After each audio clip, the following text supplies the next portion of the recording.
King Tut is this way. Okay, viewers, so we are here. We are at the King Tut Exhibit at Biltmore. Stay tuned. I'm going to put in whatever I can. I don't know if I can include any video. It might be pictures only. But I love Egypt. I have been to Egypt in 2009. I'll put some pictures of that in here.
I cannot wait to see this exhibition.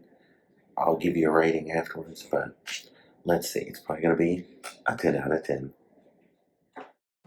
Here we are in the King Tut exhibition at the Biltmore Estate in Asheville, North Carolina.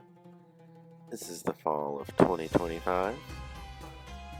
Here you can see, right as you enter the exhibition, is a replica of the Rosetta Stone. This actually had multiple languages on it and allowed us to translate between ancient Greek and hieroglyphics, allowing us to read hieroglyphics for the first time. Here's some backstory information about Howard Carter and Lord Carnarvon, who found King Tut, and some of their ties and relationship to Biltmore and the Vanderbilts. And that was interesting to see that history. I had no idea about any of that. Here is some information on the Valley of the Kings. This is where King Tut's tomb was found. There is a lot of information in this exhibition, viewers. Be prepared to read and listen. There's a short video after you leave that section of the exhibition, and it will tie the two sections together, and then you move into the next section where there is this projection display, basically, that will show the different stages of opening King Tut's sarcophagus, all the multiple levels, ultimately to get down to his coffin on the inside. You see here is the process of how they were actually lifting his coffin out of the sarcophagus. Because of the small size of the room and the large size of his sarcophagus and coffin inside, it was very difficult. Here is actually a reproduction of the wall that sealed off the antechamber. It had to be breached by Howard Carter so that they could get in to the actual tomb from the antechamber to find all the treasures in King Tut's tomb. Here you have a representation of the outer sarcophagus that held all the inner sarcophagi and King Tut's coffin, ultimately, in the very interior. Here you can see how they fit inside one another at the end when they're open. The largest one and the smaller one inside, and the smaller one inside that, and there's even a smaller one down in there that ultimately had his coffin inside.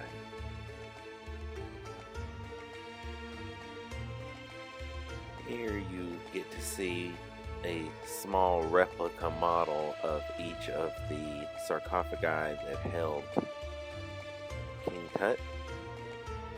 smallest on the left there, getting increasingly larger in size to help protect his body and carry him on into the afterlife so that he can be productive and a successful ruler in the afterlife.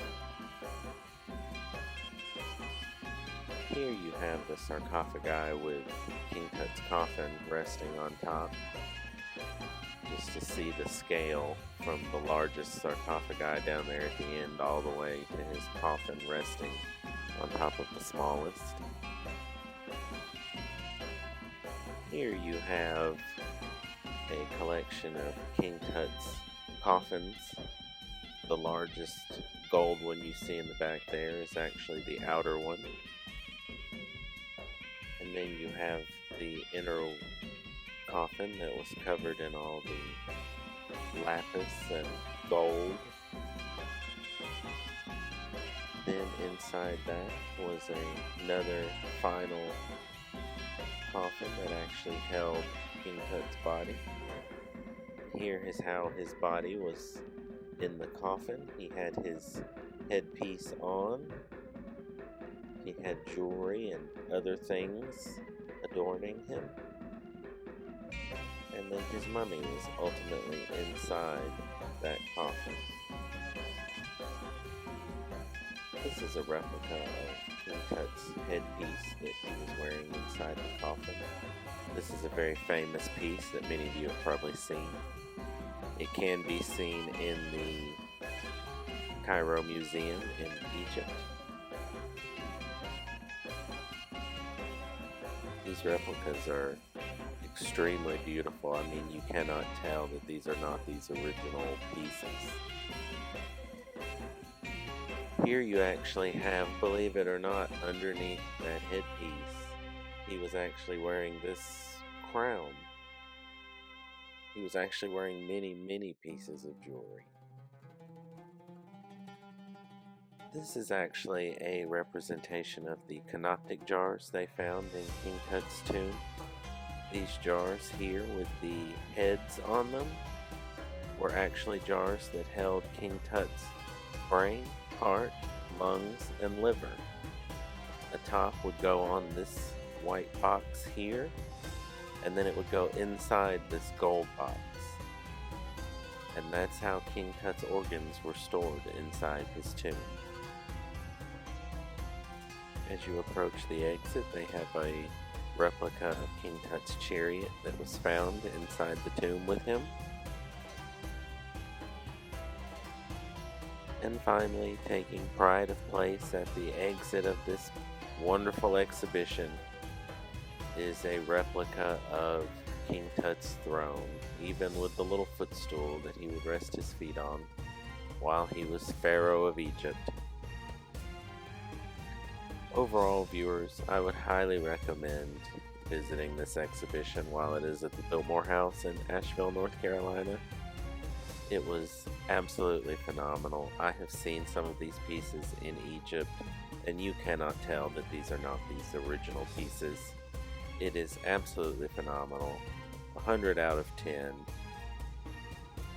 Stay tuned for my real reaction after the exhibition. Okay, viewers, we're just finishing up the King Tut exhibit here at Biltmore Estate in Asheville, North Carolina. It is at the Amherst, and it was an excellent experience. But the exhibit was great, the information was great, the audio tour was amazing. If anything gave too much information, 10 out of 10, you gotta come see it. This is very fitting, leaving the King Tut Egyptian visit. And there's a random wild cat. Must be here for King Tut. Okay, viewers, we've left King Tut. We've come over to the village, and I'm headed to the winery to see what kind of delicious flavors they have in season. Wine shop.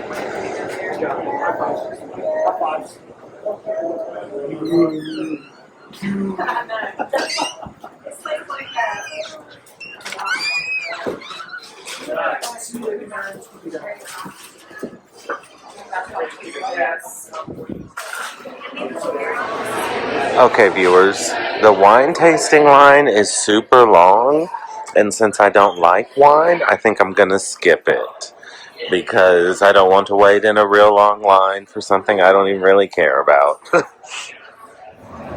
We had to come out here and take a drive past the lagoon because we hadn't been out here. It's a very beautiful area.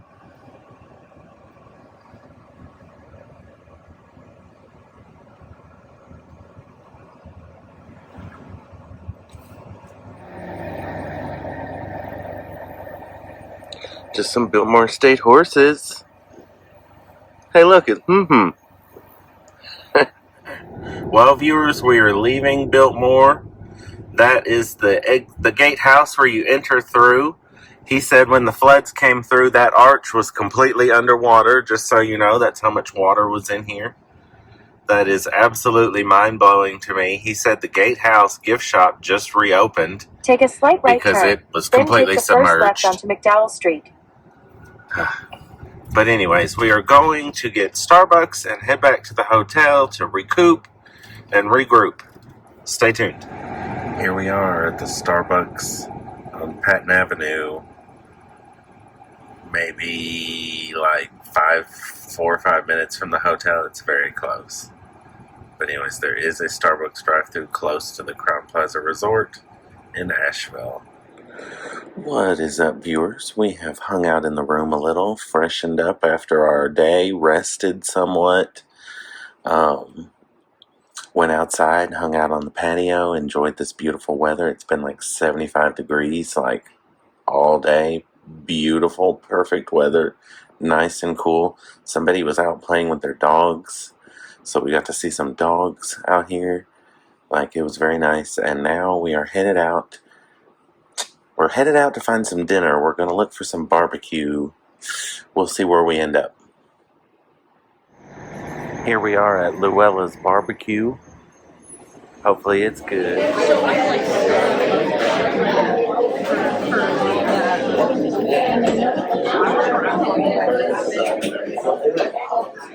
Well, viewers, I took the L at Luella's.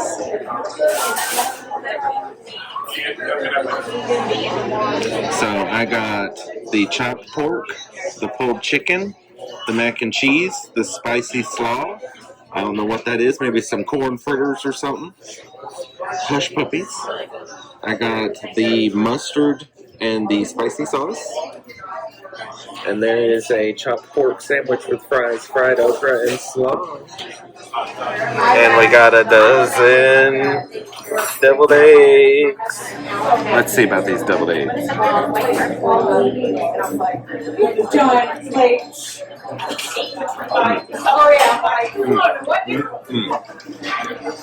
they good? Very good.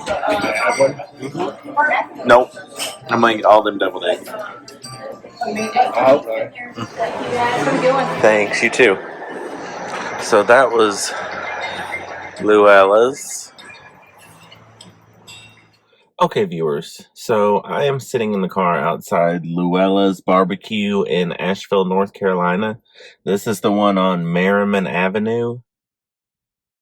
10,000 stars out of 10. They have North Carolina barbecue, vinegar-based coleslaw. Oh, the stuff I was raised on. West Tennessee barbecue is not it. All that barbecue, thick, sweet barbecue sauce and mayonnaise, coleslaw. No, ma'am. No, ma'am. North Carolina style barbecue. Oh my gosh. Luella's.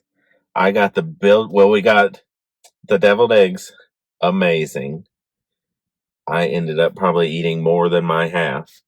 I got a build your own tray with the chopped pork as a protein and the pulled chicken as a protein and the spicy slaw and the macaroni and cheese, and it was all 10 out of 10. The mustard sauce was a 10 out of 10.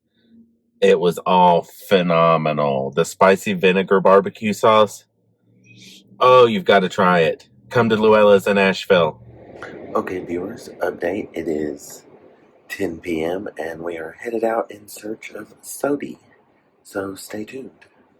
They have all sorts of stuff in the lobby.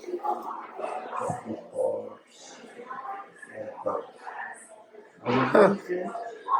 Whatever you might need.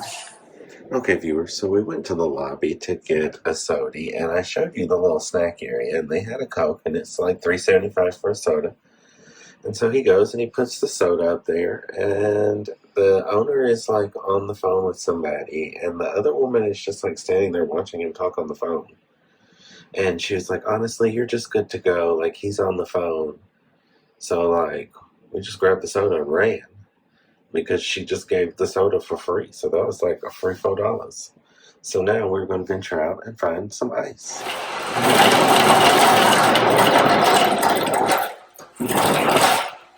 Found the ice. They have an August event schedule.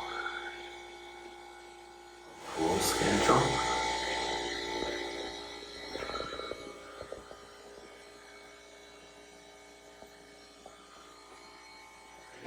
This was at the end of the hall. So there ended up being that Coke machine at the end of our hall. It's just the ice machine at the end of our hall is broken. So we had to go up to the second floor. But there is an ice machine in the building. And all the buildings are connected by a glass hallway. So that's wild.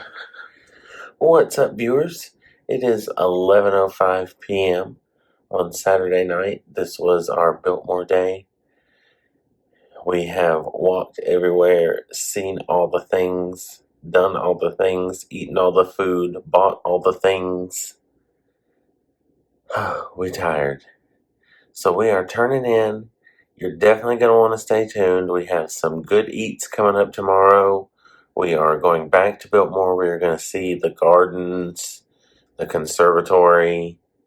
We're going to see all sorts of more Biltmore stuff. So you're definitely going to want to stay tuned for that.